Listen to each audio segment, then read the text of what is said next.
Hello everyone, welcome to Kathika. आज मैं आपको एक बच्चों की कहानी सुनाऊंगी। चलिए। एक बार एक बहुत बड़ा शहर था और उस शहर के किनारे पे एक बड़ा सा मैदान था। अब इस मैदान में पूरे शहर की जो भी चीज़ें फेंकी जाती थी, जितनी भी गंदगी थी, वो सब इकट्ठी रहती थी। कुछ बच्चे वहाँ पर पास में ही रहते थे और वो बच्चे स्कूल नहीं जाते थे।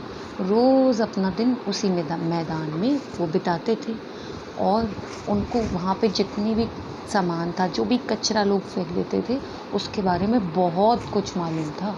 बोतलें अलग करते थे, कोई गत्ता अलग करता था। ऐसे सब सामान के बारे में उन्हें अच्छे से मालूम था, जो भी सामान वहाँ पर होता था। एक दिन क्या हुआ, उस मैदान में एक दीदी आई।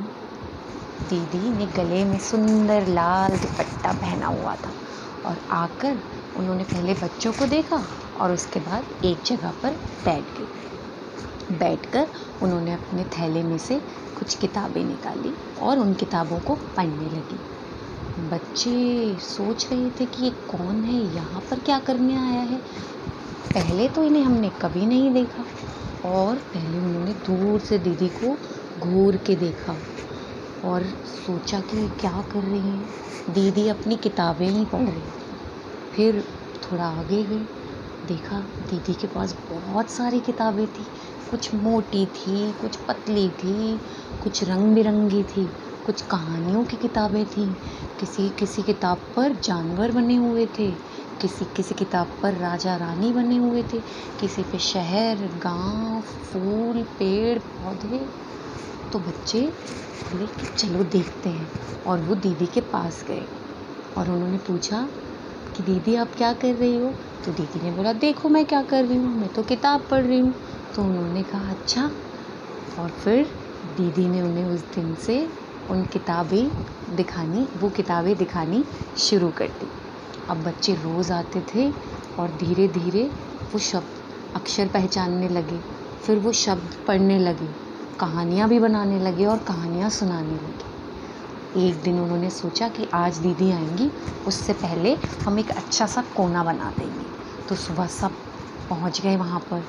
किसी ने झाड़ू लगाई, पूरा साफ कर दिया एक कोना।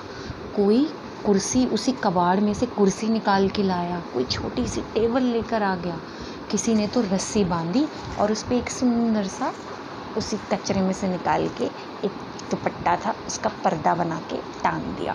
सब तैयारी करके वो अपना झोला रख के बैठ गए। वो झोला दीदी ने उनके पास ही छोड़ा था किताबों का। अब वो इंतज़ार करते रहे लेकिन दीदी नहीं आई। तो वो लोग किताब को देखने लगे। अगले दिन भी दीदी नहीं आई तो फिर से वो बहुत परेशान हो गए, लेकिन उन्होंने उस किताबों को देखना शुरू करा, पढ़ना शुरू करा, कहानियाँ पढ़ते थे। और उन्होंने तो और जो नए बच्चे थे या किसी के छोटे भाई बहन थे, उनको पढ़ाना भी थोड़ा थोड़ा शुरू कर दिया, उन्हें भी कहानियाँ सुनानी शुरू कर दी। लेकिन दीदी की कमी तो बहुत खल रही थी।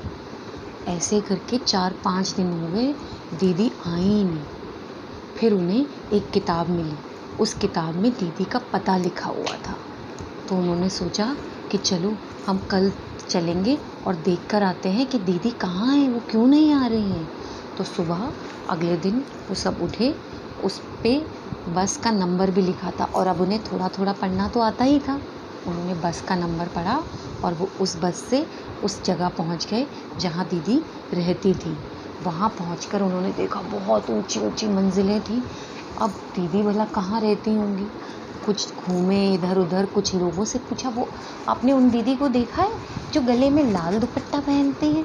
किसी ने बोला ऐसे थोड़ी ना पता चलेगा, नाम बताओ, कहाँ जाना है तुम्हें।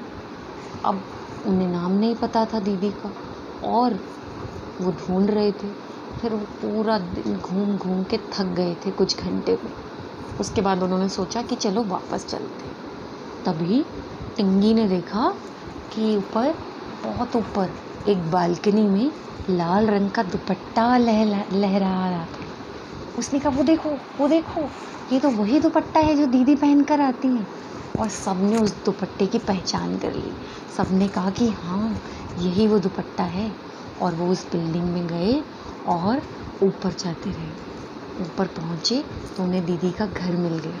जब वो अंदर गए तो उन्होंने क्या देखा कि दीदी बिस्तर पर लेटी हुई थी। उनके चेहरे पे बिल्कुल रौनक नहीं थी, उनकी आँखों में कोई चमक नहीं थी। बच्चों को उन्होंने देखा और पूछा कि तुम कैसे आए? तो उन्होंने बताया कि दीदी, जो आपने किताब में पता लिखा था ना, वो पढ़कर हम आ गए। और देखो, हम वो झोला भी लाए हैं जिसमें आपकी सारी किताबें हैं।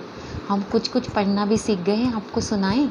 उन्होंने दीदी को कुछ पढ़ के बताया, किसी ने कहानी सुनाई।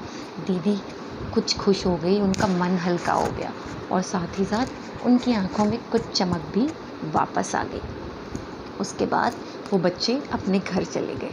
कुछ दिन बाद दीदी जो दवाई खा रही थी उसका असर हुआ और फिर से दीदी ने उस मैदान में आना शुरू कर दिया। और जब वो पहुंची तो उन्होंने देखा कि एक अलग सा कोना बना हुआ था जहाँ पर बच्चे पहले से ही बैठे वो किताबों को देख रहे थे, पढ़ रहे थे, कोई उसके चित्रों को देख रहा था। दीदी बहुत खुश हुई और उस दिन से वो वहाँ पर रोज़ जाने लगी और वो लोग रोज़ मिलने लगे। पता है कौन? वो दीदी, सारे बच्चे और उनकी किताबें।